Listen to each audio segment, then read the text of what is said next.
First adaptation है animal adaptations में, जैसे मैंने लिस्ट बताई थी उसमें का फर्स्ट हमें देखना है adaptations in forest and grassland animals, मतलब जंगल और जो ग्रासलैंड जैसे मैंने प्लांट्स में बताई थी वहां पे किस तरह के एनिमल्स हमें दिखाई देंगे वो देखना है। दो टाइप्स के एनिमल्स रहते हैं, कार्निवोरस और हर्बीवोरस।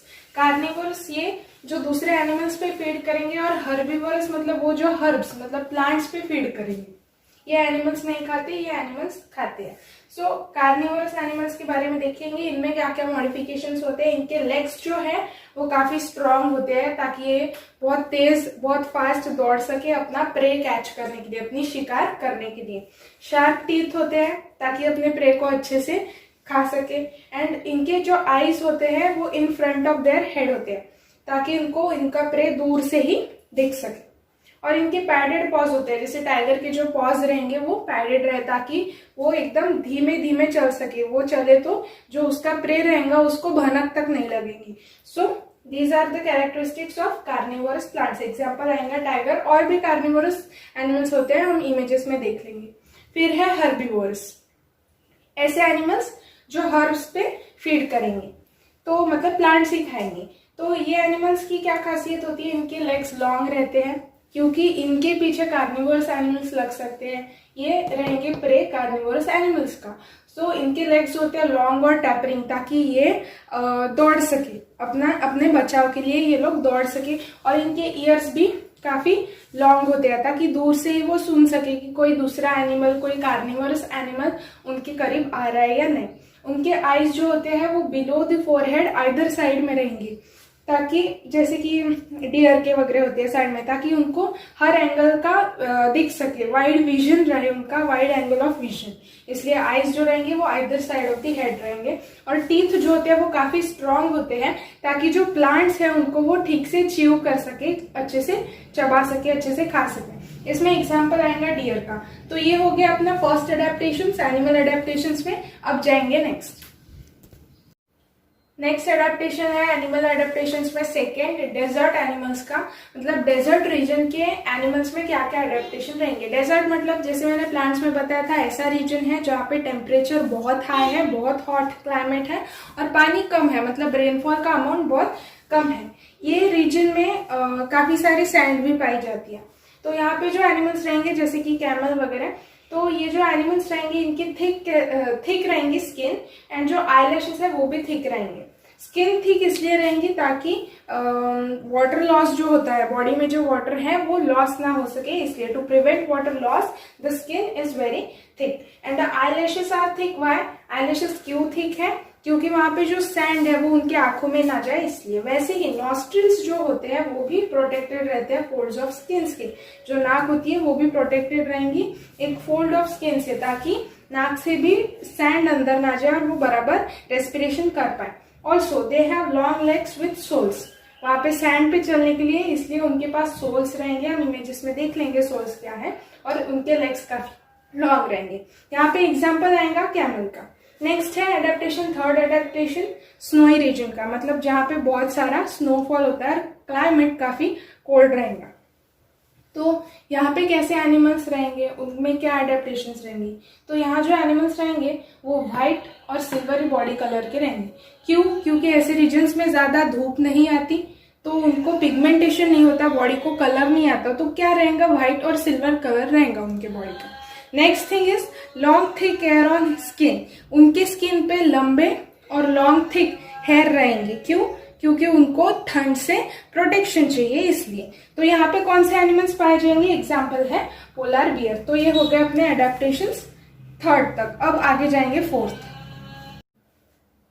अब फोर्थ एडेप्टेशन है एनिमल्स का, एडेप्टेशन इन एरियल एनिमल्स।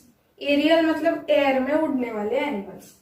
तो अगर किसी एनिमल को उड़ना है तो डेफिनेटली उसका बॉडी का जो वेट है वो लाइट होना चाहिए, हल्का होना चाहिए ताकि वो उड़ सके। तो क्या एडेप्टेशन, क्या चेंजेस आते हैं एरियल एनिमल्स में, उनमें देख रहे हैं। जैसे कि उनका बॉडी शेप जो होता है वो स्पिंडल शेप होता है, मतलब टैपरिंग होता है, दो एंड्स पे कम और बीच में मोटा सा, उसको बोलेंगे हम स्पिंडल शेप। जैसे स्पैरो का शेप आपको दिखता है उसको बोलेंगे स्पिंडल शेप बॉडी। फिर हॉलो बोन्स, हल्के बोन्स होने चाहिए, and covered with feathers. Feathers रहेंगे तब जाके वो उड़ पाएंगे।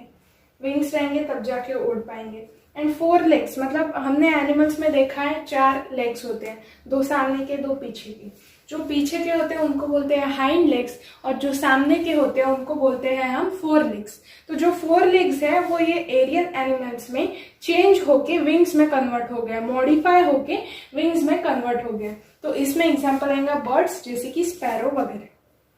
नेक्स्ट है एरियल एनिमल्स में और इंसेक्ट्स भी आते हैं, वो भी उड़ते हैं कुछ इंसेक्ट्स। तो उनकी बॉडी भी कैसे, स्पिंडल शेप, मतलब टैपरिंग, यहाँ पे कम, बीच में मोटी और आगे में फिर से कम, इसको बोलेंगे हम स्पिंडल शेप या फिर टैपरिंग बॉडी।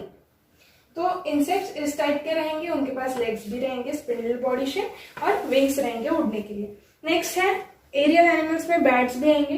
पैटाजियम उनके पास होता है, ये क्या चीज है, fold of skin between 4 and hind legs, 4 legs और हाइंड लेग्स के बीच में पैटाजियम होता है, जिसके वजह से बैट्स उड़ पाते हैं। तो ये हो गया एरियल एडेप्टेशंस, एरियल एनिमल्स की एडेप्टेशंस।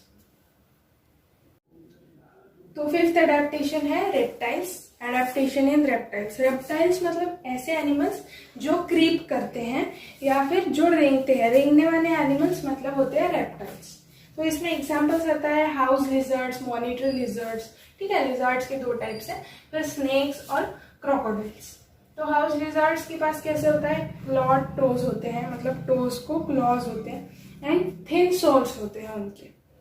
एंड नेक्स्ट है स्नेक्स, जिनके पास स्केली स्किन होती है ताकि वो लोग ठीक से क्रीप कर पाए। तो ये क्रीप किस हेल्प से करते हैं, किस चीज की हेल्प से, with the help of their muscles, उनके मसल्स से वो लोग क्रीप करते हैं।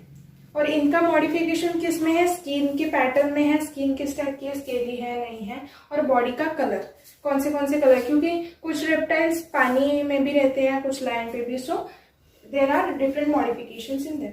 Next is 6th for food, मतलब खाना पाने के लिए क्या क्या टाइप के मॉडिफिकेशंस एनिमल्स में रहेंगे। तो ये हमने ऑलरेडी देखा है हर्बीवोर्स एंड कार्निवोर्स एनिमल्स, तो उसी के बारे में यहाँ पे हमें बताना है, यहाँ पे हमें लिखना है। तो हर्बीवोर्स मतलब हर्ब्स पे डिपेंड रहने वाले, मतलब हर्ब्स खाने वाले, प्लांट्स खाने वाले एनिमल्स। एंड कार्निवोर्स मतलब ऐसे एनिमल्स जो दूसरे एनिमल्स पे अपने फूड के लिए डिपेंड करेंगे वो। नेक्स्ट है 7th blending with surrounding, adaptations in animals for blending with their surrounding. Blending मतलब एडजस्ट होना है उनको अपने सराउंडिंग के साथ। तो body colour blends with their surrounding, मतलब बॉडी कलर एडजस्ट होता है उनके सराउंडिंग के साथ, चेंज होता है उनके सराउंडिंग के साथ, ताकि उनकी कोई शिकार ना कर पाए, इसलिए वो अपने आप को हाइड करने के लिए अपने बॉडी का कलर अपने सराउंडिंग के साथ सिमिलर कर लेते हैं, एडजस्ट कर लेते हैं। तो चैमेलियन हमने सुना है, गिरगिट, वो अपना कलर बदल लेता है अपने सराउंडिंग के हिसाब से। और कुछ स्पाइडर्स भी होते हैं जो अपना प्रे कैच करने के लिए जिस प्लांट्स पे वो बैठे हैं उस हिसाब से अपना कलर बना लेते हैं। So these are all the adaptations in animals which we have studied. Now we will see the second part of the lesson, that is classification of organisms. अब आखिरी पोर्शन है हमारे चैप्टर का जो है क्लासिफिकेशन। क्लासिफिकेशन मतलब animals और plants जो हमने देखे उनको हम कुछ नाम देंगे, यूनिवर्सल नाम, मतलब ये नाम हर जगह पे जाना जाएगा। क्योंकि क्या होता है, अलग अलग पार्ट्स में अपने अर्थ पे अलग अलग पार्ट्स में हम एक ही स्पीसीज को, मतलब एक ही प्लांट को अलग अलग लैंग्वेज में अलग अलग नाम होते हैं, जिनको हम बोलेंगे बेसिक नेम्स होते हैं। बट हमें एक साइंटिफिक और यूनिवर्सल नेम चाहिए, मतलब अगर वो नेम हम बताएंगे तो वही प्लांट आएगा, हम कोई भी एरिया पे जाके अगर बोलेंगे तो जैसे कि एग्जाम्पल में अगर बताऊँ आपको, जैसे हमने चैमेलियन देखा, तो अगर आपको पता होगा तो मराठी में उसको सरडा बोला जाता है, पर ये नाम हम अगर कोई इंग्लिश कंट्री में जाके बोलेंगे तो उनको नहीं समझेगा, तो उनको चैमेलियन ही समझेगा। तो ऐसे डिफरेंसेस होते हैं। हिंदी में गिरगिट बोला जाता है, बट जिनको नहीं पता उनका क्या, तो एक ही नाम रहेगा हर स्पीसीज के लिए जो यूनिवर्सल रहेगा, मतलब कोई भी जगह आप जाओ, अगर आप वो नाम से सर्च करोगे तो एक ही ऑर्गेनिज्म आपको मिलेगा। तो ऐसे नाम डिसाइड किसने किए, मतलब किसने रूल्स निकाले, तो वो साइंटिस्ट है कार्ल लिनियस साइंटिस्ट। इन्होंने बायनोमियल नोमेनक्लेचर निकाला, मतलब बायोलॉजिकल नेम देंगे हम हर एक ऑर्गेनिज्म को। तो जैसे कि एग्जाम्पल है, मैंगो को हम कहीं भी जाके अगर मैंजीफेरा इंडिका बोलेंगे तो मैंगो ही आएगा, मैंगो की स्पीसीज आएंगी। तो जैसे हिबिस्कस है, सेकेंड एग्जाम्पल, हिबिस्कस रोजा साइनेंसिस, ये हो गया उसका साइंटिफिक नेम। अगर ये नेम हम सर्च करेंगे तो हमें हिबिस्कस ही मिलेगा। तो ये जो बायनोमियल नॉमेनक्लेचर है ये किस तरह से लिखना है, ये रूल्स हमें कार्ल लिनियस साइंटिस्ट ने दिए हैं। तो रूल्स ये है कि जो फर्स्ट ये जो वर्ड होता है मैंजीफेरा, ये हिबिस्कस, ये होता है जीनस, और जो सेकेंड वर्ड होता है वो होता है स्पीसीज। हमेशा ये याद रखना, जो जीनस होता है वो लिखते वक्त उसका फर्स्ट लेटर हमेशा कैपिटल लेटर रहेगा, और जब आप स्पीसीज लिखोगे तब जो उसका फर्स्ट लेटर रहेगा वो हमेशा स्मॉल में ही लिखना है। और जब आप पूरा नाम लिख लोगे किसी भी ऑर्गेनिज्म का साइंटिफिक नाम, तो उसको आपने अंडरलाइन करना ही है। अगर ये नाम आप कंप्यूटर में लिख रहे हो तो आपको उसे इटैलिक में लिखना है ताकि पता चले कि ये साइंटिफिक नेम है। फिर देखेंगे हेरार्की, एक वर्ड आता है इसमें, ये क्या है। अब इतने सारे ऑर्गेनिजम्स हैं, जैसे कि कैट फैमिली हम बोलते हैं, कैट से जैसे टाइगर हो गया, कैट से कैसे कुछ सिमिलैरिटीज हैं इन लोग में, तो ये एक ग्रुप में आ जाएंगे।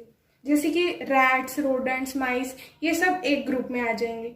तो ये ग्रुप्स कैसे बने, सिमिलैरिटीज और डिफरेंसेस के तौर पे बने हैं, मतलब कुछ सिमिलर है इसलिए उनका एक ग्रुप बना। तो हेरार्की मतलब यही चीज होती है, सिमिलैरिटीज एंड डिफरेंसेस के आधार पर हम ग्रुप्स और सब ग्रुप्स बनाएंगे, तो उनके नाम रहेंगे किंगडम, फाइलम, ये सब ग्रुप्स और ग्रुप्स हैं, class, order, family, genus, species, ये सब ग्रुप्स हम बनाएंगे जिनको बोला जाता है हेरार्की।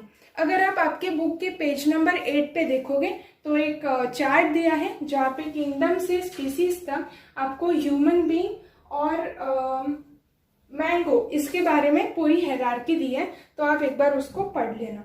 तो ये हो गया पूरा क्लासिफिकेशन। याद रखना है कार्ल लिनियस साइंटिस्ट ने ये हमें मेथड बताई है। सो इससे हमारा पूरा चैप्टर कंप्लीट होता है, the living world, adaptation and classification.